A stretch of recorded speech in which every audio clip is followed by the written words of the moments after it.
Hello friends, good evening. Praveen sir here from Dronas. आज हम लोग आईसीजेएस मेंस 2020 जो 2019 का नोटिफिकेशन था उसका जीएस का पार्ट टू इन हिंदी वर्जन या इन इंग्लिश वर्जन डिस्कस करेंगे। ओके, सो आईसीडीएस मेंस 2020 में जो एग्जाम्स हो रहा है इसमें 100 मार्क्स जो जनरल नॉलेज या जनरल स्टडीज के लिए है। इसमें mostly Indian national movement history से क्वेश्चंस आएगा।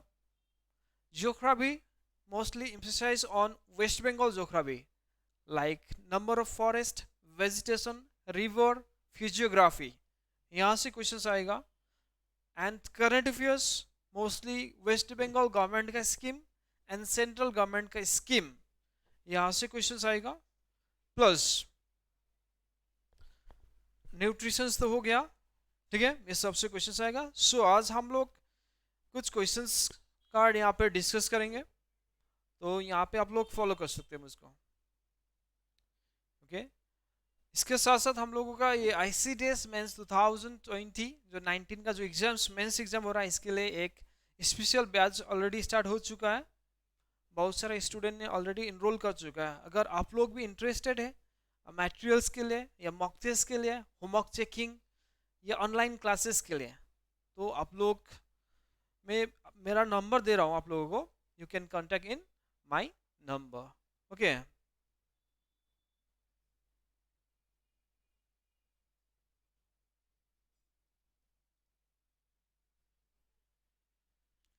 9647700291 नहीं तो आप लोग जो नीचे गए नंबर में, नीचे जो स्क्रीन में जो नंबर है उसमें भी कांटेक्ट कर सकते हैं, ठीक है।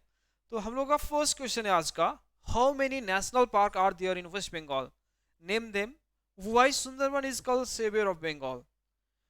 तो लुक हियर, वेस्ट बंगाल में टोटल कितना नेशनल पार्क है? We all know there are 6 national parks in West Bengal. Mostly Neora Valley National Park is in Kalimpong. So one thing remember, Kalimpong is least populated district of West Bengal. Next, Gorumara National Park in Jalpaiguri, Singalila National Park, Darjeeling, Jaldapara National Park, Alipurduar, Woksa National Park, Alipurduar, and Sundarban National Park, South 24 Parganas. Some part of north, mostly south 24 Pargana में है। तो first thing you have to remember, there are 6 national parks in West Bengal with their district. Okay, next question is very important, why Sundarban is called savior of Bengal? So look here, we know the savior cyclone which hit in coastal area of Bengal this year and last year also. Okay, so here Sundarban को हम लोग क्यों saviour of India बोलेंगे, उसका main reason यहाँ पे देखिए। सुंदरबन एक क्या है, वर्ल्ड के लार्जेस्ट मैनग्रोव फॉरेस्ट है। ओके, और ये इसको mostly it is act as, Sundarban is act as buffer against cyclone and storm. और जो साइक्लोन एंड स्टॉर्म का हीट है उसको रोकने में ये बहुत मदद करेगा। थियोरेटिकली सुंदरबन ऑब्जर्व, सुंदरबन है initial thrust of wind and act as a resist of the storm and shows flooding। माने जो इनिशियल थ्रस्ट होता है, जो फर्स्ट स्पीड का विंड होता है उसको रोकने का काम करता है, और जो surrounding area Bengal coastal area छोड़ के सराउंडिंग एरिया है कलकत्ता एंड एडजेसेंट इलाका में भी जो फ्लड होता है उसको रोकने में बहुत भूमिका सुंदरबन को है। Next, the role of Sundarban was evident during the cyclone when Sundarban solely defend. तो इसी साइक्लोन के टाइम में सुंदरबन का जो रोल है इमेंस है, बहुत ही ज़्यादा है। सुंदरबन एक ही है, अकेले ही, जो इनिशियल थ्रस्ट ऑफ साइक्लोन है उसको रोकने में, साइक्लोनिक विंड का रोकने में बहुत मदद करता है। सो ये काम करते हुए सुंदरबन लॉस्ट या sacrifices 30% of its plant habitat. तो एवरी ईयर जब यहाँ पे बहुत बहुत ज़्यादा साइक्लोन आएगा, स्ट्रॉम आएगा, उस टाइम सुंदरबन अपना जो हैबिटेट है, अपना ट्रीज है, फॉरेस्ट है, यहाँ पे जो चीज़ भी सुंदरबन में मिलता वो उसका 30% से लॉस्ट करके भी जो इनिशियल थ्रस्ट है, विंड का स्पीड है, उसको कम करने का काम करता है सुंदरबन। ओके, सो इसके वजह से जो बंगाल को, जो रिमेनिंग पार्ट ऑफ बंगाल में ज़्यादा से ज़्यादा जो क्षतिग्रस्त होने से क्या होता है, सेव होता है। That is why Sundarban is called saviour of Bengal. Although no scientific study has it been conducted, it is generally believed that Sundarban will continuously play its role as a buffer against the cyclone like Bulbul, Fani, Amphan, etc. अभी तक सुंदरबन ने कितना क्या prevent किया है cyclone को, उसका बारे में साइंटिफिक स्टडी नहीं हुआ है। फिर भी वी नो दैट, ओके, हम लोगों को पता है कि सुंदरबन अकेले जो हम लोगों को जो स्पीड ऑफ विंड जब साइक्लोन के टाइम में या सुनामी के टाइम में जब स्पीड ऑफ विंड जब बंगाल में कम होता है, जितना स्पीड का जो बाहर सी में है, बे ऑफ बंगाल में है, वो जितना स्पीड से है उससे कम होता है बंगाल में पहुंचते समय। सो इसका मेन रीजन है सुंदरबन। सुंदरबन उसको जो इनिशियल थ्रस्ट है, इनिशियल स्पीड है, वहाँ पे रोक जाता है। सो इसीलिए हम लोग सुंदरबन को क्या बोलेंगे, सेवियर ऑफ बंगाल डेफिनेटली। तो सुंदरबन ये छोड़ के इकोनॉमिक इंपॉर्टेंस में भी बहुत इंपॉर्टेंट रोल प्रोवाइड करेगा। यहाँ पे टूरिज्म या फिर फिशिंग के लिए भी बहुत इंपॉर्टेंट है। Socio economic development of Bengal के लिए भी इंपॉर्टेंट रोल प्ले करेगा, और इकोसिस्टम एंड इकोलॉजी में इसका कंट्रीब्यूशन इमेंस है। So that is reason Sundarban is called saviour of Bengal. Okay, अगर आप लोगों को वीडियो पसंद आए तो प्लीज लाइक एंड शेयर कर देना, और सब्सक्राइब जरूर कीजिए, क्योंकि मैं एवरी वीक में 2 to 3 में वीकली करंट अफेयर्स प्रोवाइड करता हूँ। 2020 का मैं करंट अफेयर्स कंप्लीट प्रोवाइड करूँगा विद पीडीएफ, आपको पीडीएफ के साथ मिलेगा, और बाकी सब्जेक्ट का भी यहाँ पे हम लोगों को different type of notes upload करते रहेंगे।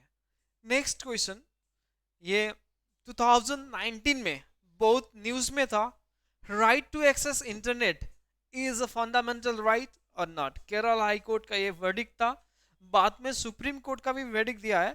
यहाँ पे हम लोग सिर्फ केरल हाई कोर्ट को डिस्कस करेंगे। सुप्रीम कोर्ट के लिए जो जम्मू कश्मीर में लॉन्ग, इंडिया के सबसे लॉन्ग पीरियड के लिए इंटरनेट शटडाउन हुआ था, उसके बाद सुप्रीम कोर्ट का भी वर्डिक्ट आया था। लेकिन ये केरला हाई कोर्ट का स्पेशल वर्डिक्ट मोस्टली एक गर्ल्स हॉस्टल से रिलेटेड है, तो ये आईसीडीएस का इंपॉर्टेंस सोच के मैंने ये दे दिया। ठीक है, यहाँ पे देखना, इन अ monumental decision, the Kerala High Court has held right to internet access as a fundamental right.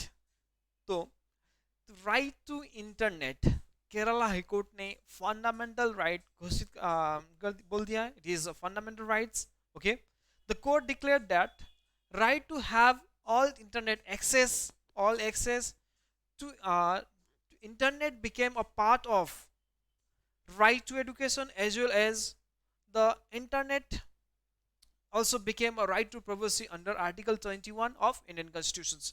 यहाँ पे थोड़ा जो टाइपिंग में थोड़ा प्रॉब्लम हुआ, फिर मैं बोल दे रहा हूँ, आप लोगों को कंटेंट तो खुद लिख सकते हो, आप लोगों को समझना चाहिए इंपॉर्टेंट, यस नो, ठीक है। तो right to internet Kerala high court ने क्या किया, एक important is fundamental right declare कर चुका है।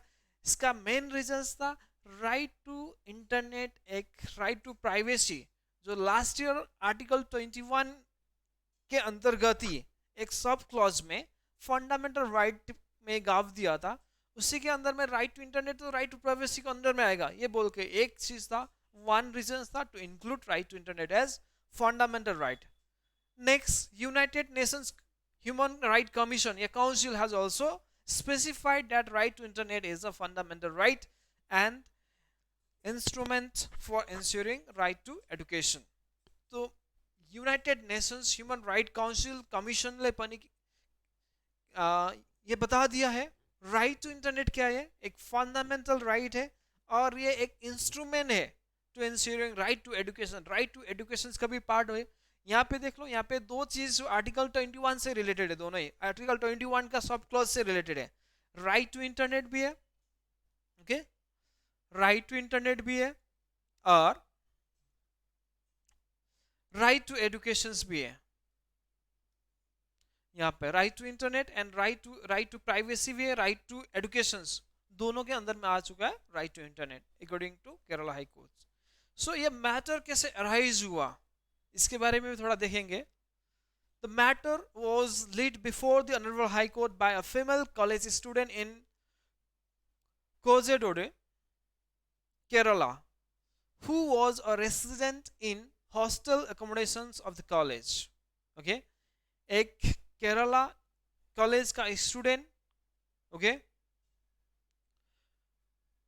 कोहिजोदे केरला में जो स्कूल हॉस्टल में बहुत सारा लड़कियां स्टूडेंट्स रहते थे, उन लोगों को अराउंड 6 to 10 PM के लिए इंटरनेट प्रोहिबिट किया था। मोबाइल फ़ोन प्रोहिबिट किया था। अगर मोबाइल फ़ोन नहीं है तो इंटरनेट भी उन लोगों के लिए प्रोवाइड नहीं होता था, मतलब यूज़ नहीं कर पा रहा था। तो इसके लिए उन लोगों को जो पढ़ाई करने में प्रोजेक्ट करने में बहुत डिफ़िकल्टीज हो रहा था। बोल रहा है कि हम लोग राइट टू एजुकेशन एक्सेस नहीं कर पा रहा है, ये बोल के उन लोगों ने केरला हाई कोर्ट में क्या किया, पिटिशंस कर दिया। तो it is submitted that again look here, it is submitted that despite repeated request by the petitioner माने जो हॉस्टल में रह के एजुकेशन आप लोग फर्दर एजुकेशन क्या कर रहा था, प्रोसीड कर रहा था, वो स्टूडेंट ने बार बार पिटिशंस किया, फिर भी एडमिनिस्ट्रेशन जो एडमिनिस्ट्रेटिव अथॉरिटीज है हॉस्टल का, उन लोगों ने कुछ भी एक्शंस नहीं लिया। तो क्या कोई भी कंक्रीट डिसीजन नहीं लिया, रेस्ट्रिक्शंस कंटिन्यू हुआ। तो बिकॉज ऑफ दैट रीजंस उन लोगों को हाई कोर्ट में जाना कंपल्सन हो गया। सो वो लोग हाई कोर्ट में चला गया और हाई कोर्ट में पिटिशन दाखिल किया। आफ्टर दैट हाई कोर्ट का वर्डिक्ट पास हो गया कि राइट टू इंटरनेट एक क्या है, फंडामेंटल राइट्स है, स्टूडेंट को ये राइट टू इंटरनेट देना पड़ेगा बोल के हाई कोर्ट ने एक पिटिशन दिया।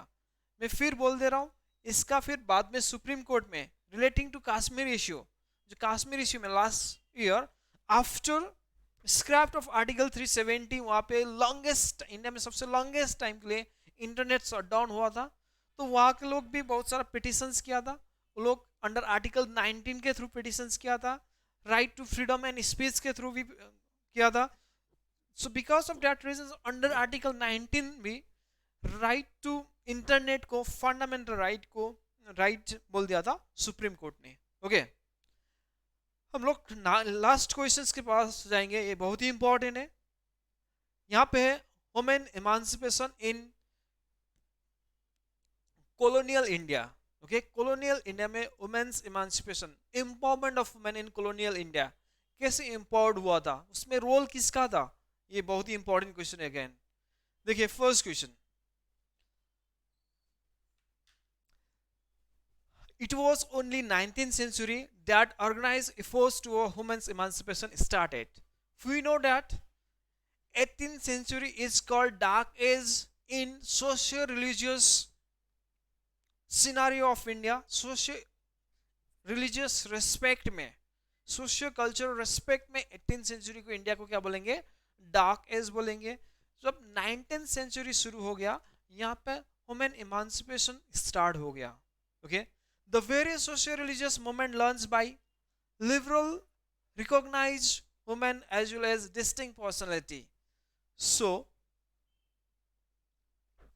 different socio-religious organization association was formed in 19th century for social reform, for emancipation of women, for empowerment of women.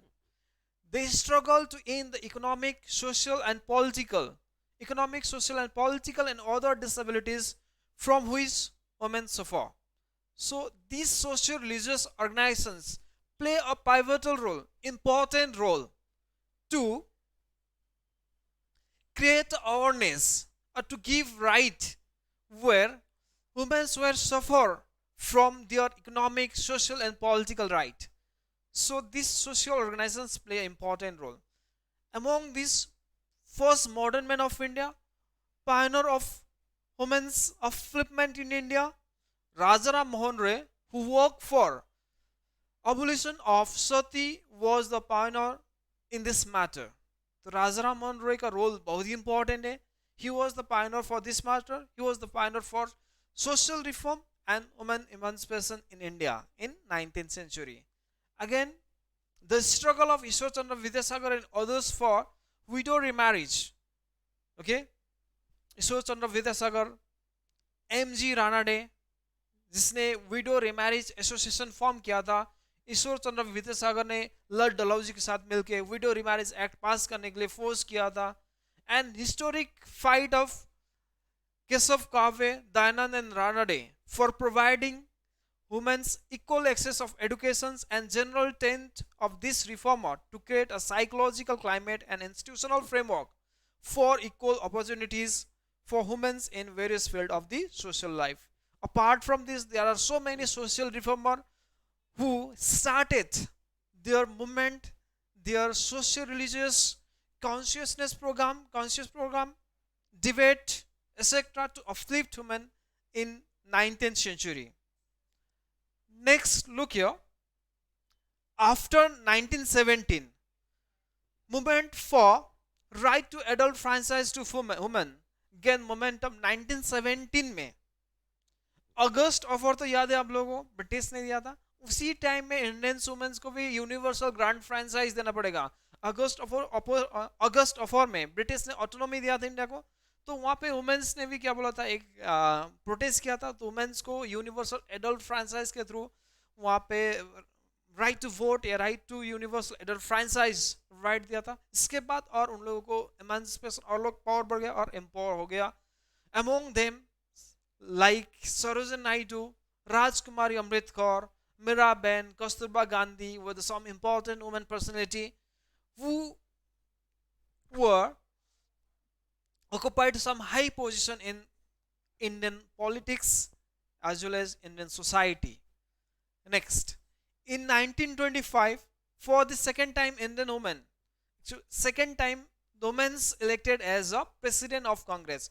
इससे पहले Annie Besant, actually she was not Indian, तो एक्चुअली सरोजिनी नायडू क्या होगा, first women होगा, और second women होगा वो INC का, और इंडिया का आईएनसी का सेकंड वुमेन होगा, और इंडिया का first women to preside the international congress, Sarojini Naidu बोल के.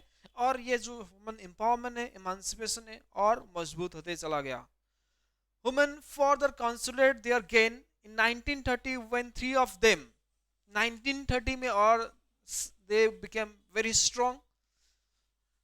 Some of women like Sarojini Naidu, okay, Jahanara Sanawaz, Radhabai Subrayan were invited to participate in round table conference which was held in London.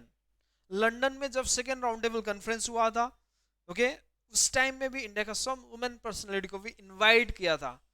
तो ये करके जो women's का power था, empowerment of women का थोड़ा जो ब्रिटिश ने भी क्या किया था, एडजस्ट किया था, जजमेंट किया था. ठीक है. तो 1937 में जब मिनिस्ट्री फॉर्म हुआ था इंडिया में आफ्टर द इलेक्शंस, जहाँ पे कांग्रेस ने अच्छे मार्जिन से मुस्लिम लीग को हराया था, उस टाइम में many women, several women got a ministry portfolio. Okay, so याद करना. नेक्स्ट देखो, one of the most important enactment to give better right to women with right to property. So 1937 में another important gain which achieved by Indian women were Hindu Women's Right to Property Act. जो Indians Hindu women's है उन लोगों को भी क्या मिला, right to property का राइट मिला था, pass mainly due to efforts of Nanaji Deshmukh ji का जो एफर्ट्स है, इंडियंस हिंदू वुमेन्स ने राइट टू प्रॉपर्टी एक राइट गेन किया था, अचीव किया था through Hindu women's right to property act 1937. So day by day women's empowerment was increasing from the pre-colonial to post-colonial period. Okay, before 1929 में क्या था, before the age of 12 years women were allowed to marry. In 1927 में हरबिलास शारदा ने एक introduce किया था, एक legislature में बिल प्रोड्यूस किया था to regulate marriage among the Hindus, और ये एक्ट सब्सिक्वेंटली ये एक्ट पास हो गया था, child marriage restraint act of 1929 बोल के, जिसको हम लोग पॉपुलरली क्या बोलेंगे, शारदा एक्ट बोलेंगे. ये एक्ट से क्या कर दिया, मिनिमम एज तो गर्ल बॉयज एंड गर्ल्स को फिक्स कर दिया था. For girls minimum age of marriage is 14 and boys को 16 किया था. तो चाइल्ड मैरिज भी प्रिवेंट हो गया और they became more strength from time to time. Next देखो, in the national movement the status of women improve greatly under the dynamic leadership of Gandhi ji. जब गांधी जी ने 1915 में इंडिया में आया, उसके बाद बहुत सारा नॉन वायलेंस सत्याग्रह मूवमेंट लॉन्च किया इंडिया में. उसमें मोस्ट ऑफ द वुमेन्स ने पार्टिसिपेट किया था और जो वुमेन्स लीडरशिप है उन लोगों का ग्रेजुअली चेंज हो गया after the coming of Gandhi ji in national movement. After the involvement of Gandhi ji in national movement we know Dandi march में सरोजिनी नायडू और बहुत सारे वुमेन्स ने किया था. अरुणा असफ अली को क्या बोलेंगे, heroine of quit India movement बोलेंगे. ये सब गांधी जी ने लॉन्च किया मूवमेंट था, ठीक है. और जो अहमदाबाद मिल हंगर स्ट्राइक में हो गया, खेदा सत्याग्रह हो गया, और चंपारण सत्याग्रह में रोल ऑफ वुमेन्स का बहुत इंपॉर्टेंट रोल किया था, ठीक है. Womens play an creative and important role in struggle for freedom. We know this one. They participate in large number in the agitated against the partition of Bengal and home rule movement. Home rule movement जो Annie Besant ने शुरू किया था उसमें भी women's बहुत large amount of women ने participate किया था. और एंटी पार्टीशन मूवमेंट और स्वदेशी बाइकआउट मूवमेंट 1905 and 1906 में वुमेन्स का रोल बहुत इंपॉर्टेंट था. They start to picketing foreign shops, foreign liquid shops और इंडियन इंडस्ट्री को प्रमोट किया था और उन लोगों का रोल बहुत इंपॉर्टेंट था. So from 19th century onwards women's upliftment started in India और day by day after independence हम लोगों को पता है, ठीक है, first women governor Sarojini Naidu हो गया, first prime minister Indira Gandhi, Pratibha Devi Singh Patel, ऐसा बहुत सारे वुमेन्स ने इंडिया का जो पॉलिटिक्स में हाई प्रोफाइल गेन किया था मदर टेरेसा आने के बाद. और वो हो गया था, ठीक है, वुमेन्स एमांसिपेशन एम्पावर में इंपॉर्टेंट रोल किया था, ठीक है. तो आज का ये क्लास इतना ही करेंगे. We discuss some important 3 questions here. Questions mostly short type questions भी आएगा, मैं लास्ट क्लास में भी बोल चुका हूँ. शॉर्ट टाइप क्वेश्चंस आएगा. We have to learn questions of 2 marks. 2 marks का भी पढ़ना है, 3 मार्क्स का भी पढ़ना है, 5 मार्क्स का भी पढ़ना है, 10 मार्क्स वाला भी पढ़ना है एंड 1 मार्क्स का भी पढ़ना है क्वेश्चंस, ठीक है. सभी डिस्क्रिप्टिव आएगा, एमसीक्यू नहीं आएगा, लेकिन 1 into 5 करके 5 क्वेश्चन आ सकता है. फुल फॉर्म करो, एब्रिविएशंस क्या है. 2 मार्क्स का डिफाइन दिस, डिफाइन ये बोल के आ सकता है. 3 मार्क्स का क्वेश्चन आएगा डिफाइन हार्मोन, डिफाइन एंजाइम, ये सब बोल के. 3 मार्क्स का क्वेश्चन आएगा right 3 functions of kidney, right 3 functions of vitamin, ये करके क्वेश्चन आ सकता है. नंबर 5 मार्क्स का क्वेश्चन आएगा right short note on Kanyashree scheme, right short note on Rupashree scheme. 10 marks का क्वेश्चन आएगा right short note on women's emancipation in India during colonial period. ये तो मैंने कॉलोनियल पीरियड का डिस्कस किया. पोस्ट कॉलोनियल पीरियड भी आ सकता है. पोस्ट कॉलोनियल पीरियड बोलने से क्या होगा, 1947 से अभी तक का पूरा एक संक्षिप्त में, एक शॉर्ट में लिखना पड़ेगा, ठीक है. Okay, this much for today. अब लोग को वीडियो पसंद आया तो जरूर like and subscribe and share कर देना. Okay, good bye, take care.